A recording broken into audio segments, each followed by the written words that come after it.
राहुल जी के पास जाना चाहूंगा इस बात को लेकर। राहुल जी, ये लोग ये भी जानना चाहते हैं कि वही परमवीर इस बात को लेकर जो अब इतने मुखर हैं, वो पहले ब्लू आइड क्यों थे, उन्हीं को क्यों लाया गया इस पोस्ट पर पहले, और वो कब तक सूटेबल रहे इस गवर्नमेंट के लिए, और फिर अचानक कब वो दोनों एक दूसरे के लिए सूट नहीं करने वाले हो गए।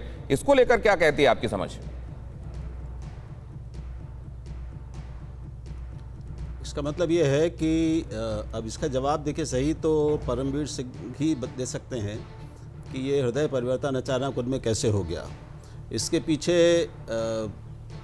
भविष्य की कोई उनकी अपनी योजना हो, कोई महत्वाकांक्षा हो, उनको कुछ एक कीमत चुकाकर कुछ ज़्यादा बड़ा लाभ लेने की बात कोई उनके दिमाग में हो, कुछ इस तरह की बात हो सकती है। या कहीं कुछ जो समीकरण बैठे हुए थे और चल रहे थे तो उसमें कुछ बदल गया हो मामला, क्योंकि नए खिलाड़ी भी आते रहते हैं उसमें। अब देखिए कि परमवीर सिंह को इसका तो जवाब देना पड़ेगा कि जिस वजह पर वो सचिन वजह पर वो आरोप लगा रहे हैं, वो दो मर्सिडीज़ गाड़ियाँ एसयूवी उनके लिए रहती थी। वहाँ पर वो पुलिस मुख्यालय में पुलिस कमिश्नर के दफ्तर में आते थे उन गाड़ियों से।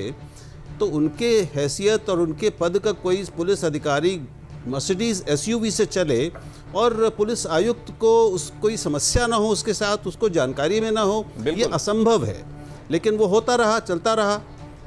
तो ये तो परमवीर सिंह कोई परम पवित्र बनकर नहीं उभरे इसमें से। उनके सामने, उनके लिए भी बहुत सारे कठिन सवाल हैं जिसका जवाब उनको देना चाहिए और देना पड़ेगा शायद कभी न कभी, अगर जांच ठीक से होती है तो केवल हम उनके कहने से अनिल देशमुख को गड़बड़ मान रहे हैं, ये भी ठीक नहीं होगा। लेकिन जो सारी तरह के कई अलग अलग क्षेत्रों से और दिशाओं से जो सबूत आ रहे हैं, जो तथ्य आ रहे हैं या जो आरोपित तथ्य आ रहे हैं, उनको देखते हुए ये बात मोटी चीज़ जो पवार साहब ने कही वो बहुत सही है कि भाई जब जांच अधिकारी और जांच की पूरी व्यवस्था ही अनिल देशमुख के अधीन है तो उनके उस पद पर रहते सही जांच कैसे हो सकती है? ठीक है, वाई सी पवार ने कहा सवाल है कि अनिल देशमुख जब उस पद पर बैठे हुए तो उनके वहां रहते हुए जांच कैसे अनबायस्ड। अगर परमवीर सिंह को वहां से उनके पद से इसलिए हटाया गया था क्योंकि जांच चलते हुए ये ठीक नहीं था कि वो अपने पद पर बने रहें, तो अनिल देशमुख को भी अब उस पद पर कैसे बने रहना चाहिए, बड़ा सवाल है। फिक्र आपकी, सोमवार से शुक्रवार रात 9 बजे सिर्फ TV9 भारतवर्ष पर।